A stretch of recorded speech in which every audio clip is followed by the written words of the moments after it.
encontramos junto al embajador Alberto Van Klaveren, agente chileno en La Haya, este juicio que ya estamos ahora de empezar a vivir en su fase de alegatos.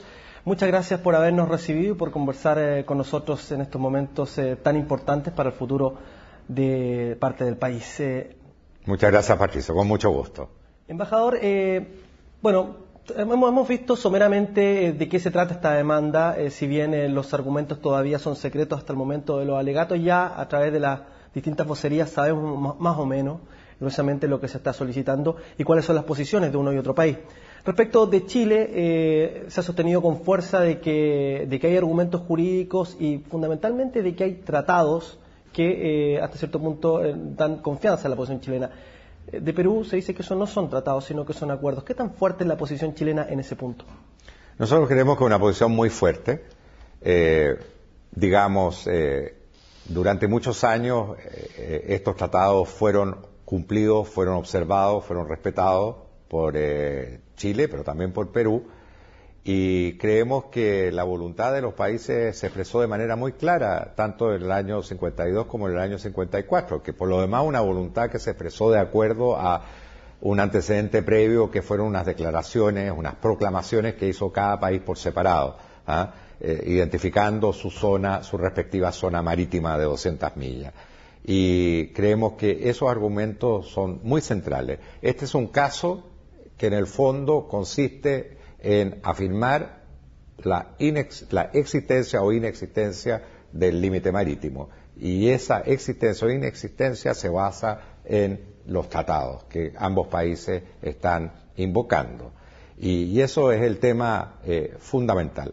Pero aparte de los tratados, aparte de los acuerdos que estamos invocando, y que además se fueron reiterando en el tiempo, porque el año 68-69 hubo un nuevo acuerdo entre Chile y Perú destinado a materializar en el terreno el límite marítimo, a identificar exactamente, digamos, cómo podía reconocerse ese límite marítimo, digamos, por parte de las embarcaciones. Aparte de eso está la práctica, lo que se llama la conducta de los países, ¿no?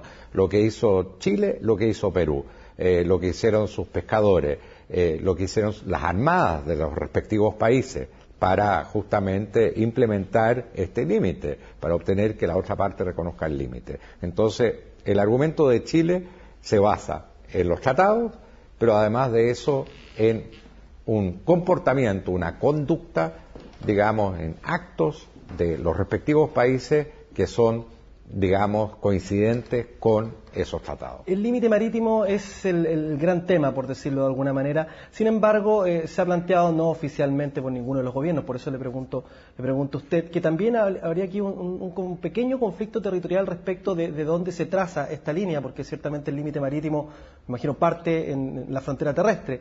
Perú ha dicho que esto sería algunos metros más al sur del hito número 1, que es lo que dice Chile, por lo tanto ganaría un pequeño terreno en esa zona y eso lo convertiría también en un conflicto de carácter territorial. Incluso se ha sostenido que eso incluso podría permitir que se solicite la incompetencia de La Haya porque en ese caso, de acuerdo a los tratados, tendría que ser el gobierno de Estados Unidos quien debería arbitrar ese conflicto.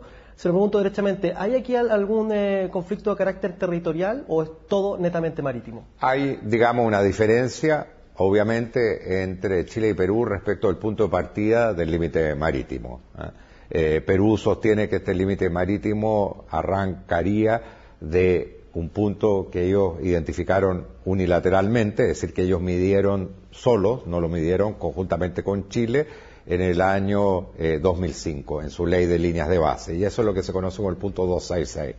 Y Chile, en cambio, está sosteniendo, en virtud no solamente de sus propios actos, sino que de los acuerdos que hizo con Perú en el año 68 y el año 69, que es el límite marítimo parte del paralelo del hito número 1, en una latitud 182103.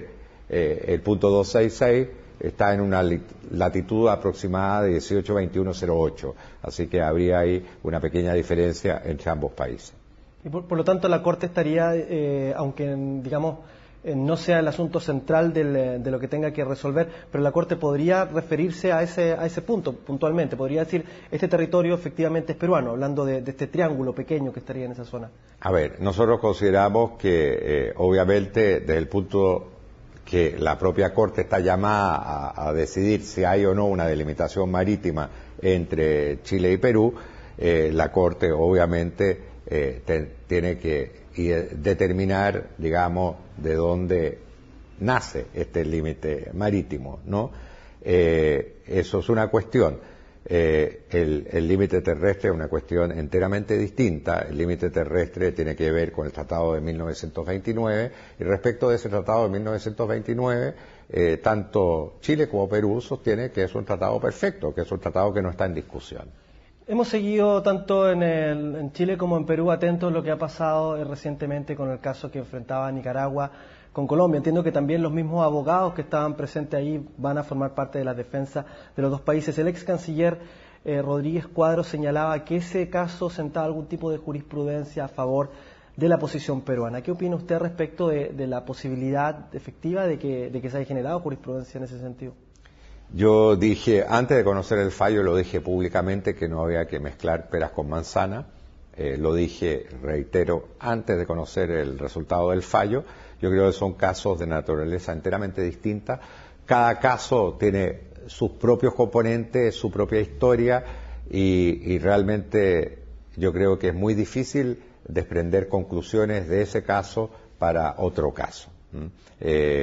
Es un caso de alta complejidad, es un caso en que estuvo en juego un tema de territorio, un tema terrestre, que era la soberanía del archipiélago de San Andrés. Eso fue resuelto el año 2007. Luego también estuvo en discusión la soberanía sobre 7 islas, islotes o cayos, si formaban o no parte de ese archipiélago de San Andrés. Luego estuvo en discusión una plataforma continental, extendida incluso. Entonces, son casos muy diferentes. El caso nuestro tiene una entidad enteramente distinta. Vamos a lo que va a ser esta fase de alegato. Hasta el minuto, como le decíamos, conocido cosas bastante precisas respecto de lo que es esta demanda. La demanda puntualmente, los 3 puntos son conocidos. Sin embargo, ahora vamos a ver la fase oral. ¿Qué cosas vamos a ver a través de la transmisión? ¿Qué elementos nuevos, novedosos vamos a poder advertir allí los que sigamos ese debate? Bueno, en primer lugar, va a ser el momento en que se van a hacer públicos todos los argumentos, porque hasta el día de hoy se mantiene la reserva, ¿no? Respecto a los documentos escritos. Entonces, solo en el momento en que se inicien los alegatos orales, la Corte permite dar a conocer los documentos de las dos partes, es la memoria, la contramemoria, la réplica y la dúplica. Y ahí se va a ver la argumentación chilena y se va a ver también la argumentación peruana. Pero aparte de eso, lo que se va a ver, digamos, es una síntesis de los argumentos centrales de cada país. Esa síntesis se apoya en los documentos escritos, pero puede incluir algunos matices, algunos giros, etc. ¿Cuáles son los documentos que vamos a ver y qué tan difícil ha sido conseguir toda esa información? Estamos hablando de bibliotecas quizás muy antiguas que están ubicadas a este lado de la frontera, al otro lado. ¿Qué tan difícil ha sido ese trabajo? Y sin señalar específicamente cuáles son esos mapas o documentos, pero más o menos qué es lo que se... Bueno, vamos a ver documentación. De hecho, vamos a ver en primer lugar los textos que están invocando las partes, ¿no es cierto? Los acuerdos que son de carácter público, pero que quizás no son demasiado conocidos. Pero aparte de eso, también vamos a ver mucho material gráfico. Cada vez es más frecuente que los países ante la Corte exhiban material gráfico, cartografía, mapas, etcétera. Podemos imaginar que se van a exhibir mapas peruanos, también mapas chilenos, representaciones del límite marítimo por parte de Perú, no solamente por parte de Chile. Hay textos de estudio. Todo eso, que parece muy evidente, ha costado mucho encontrarlo. Sí, por ejemplo, hemos visto algunos atlas, algunos textos de escolares que señalan el límite marítimo de acuerdo a la pretensión chilena. Me imagino que ese ha sido un trabajo extenso a lo largo de este tiempo, dar específicamente con esas ediciones que me imagino tendrán que tener carácter oficial, ¿no? Exactamente, y son todos de dominio público.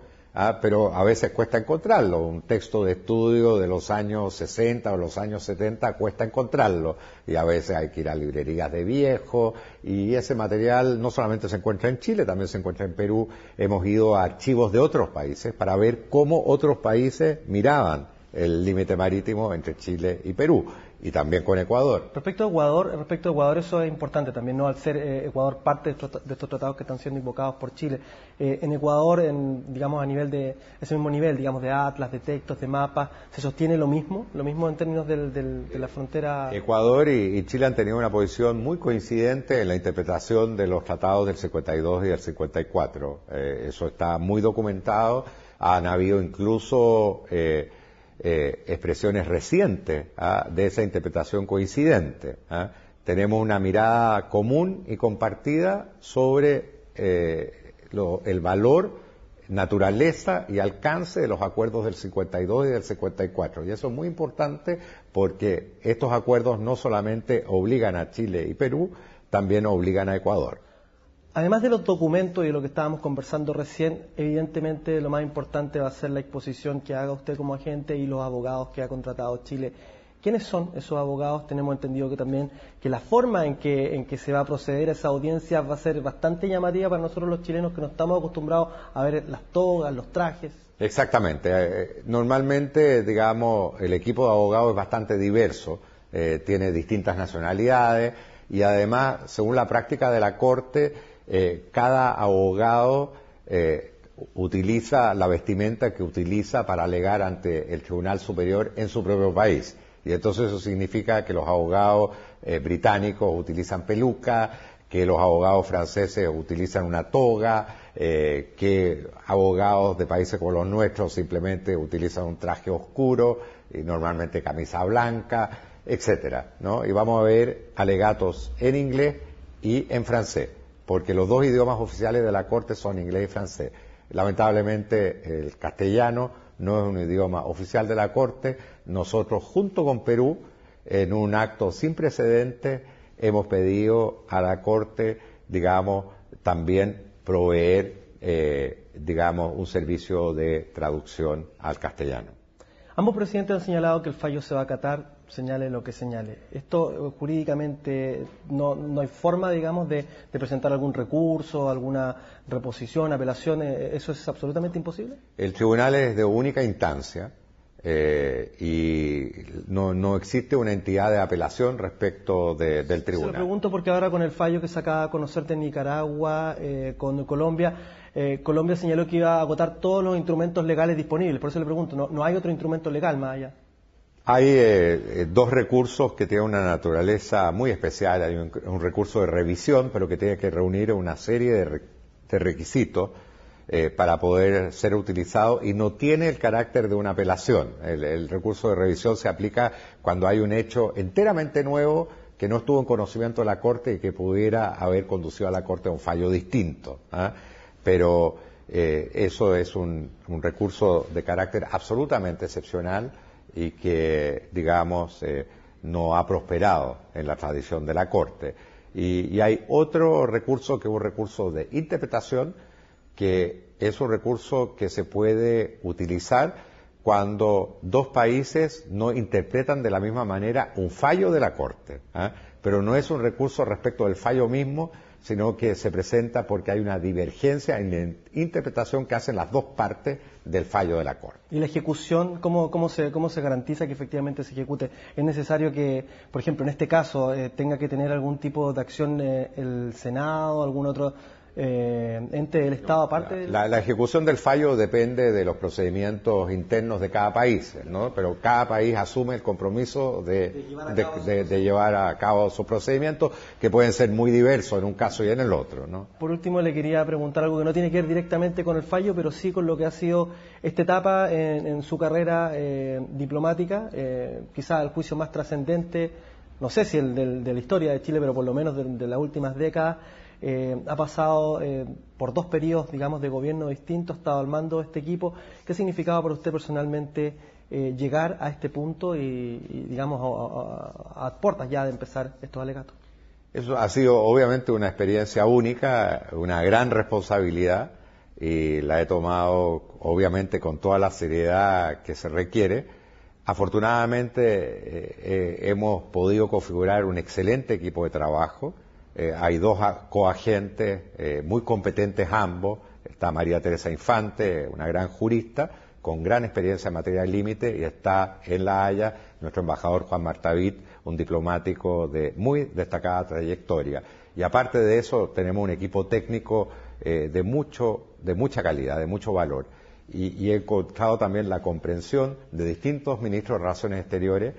Yo tuve el gusto de trabajar primero con el ministro Foxley, fui subsecretario durante la gestión de él, luego con el ministro Mariano Fernández y ahora con el ministro Alfredo Moreno. Y en todos he encontrado apoyo, he encontrado gran respeto, y yo creo que el mismo hecho de que este caso, digamos, ha cruzado dos gobiernos de características, si se quiere, bastante diferentes, es una prueba de unidad nacional. Es decir, ha habido una política de Estado. Los equipos nuestros han sido siempre equipos transversales, equipos plurales. Han estado participando personas de orientación política o doctrinaria enteramente distinta, y siempre hemos encontrado consenso, y lo mismo en el Congreso Nacional, lo mismo con los ex cancilleres. Todos han sido grandes colaboradores nuestros. Muchas gracias por esta entrevista, embajador. Muchas gracias.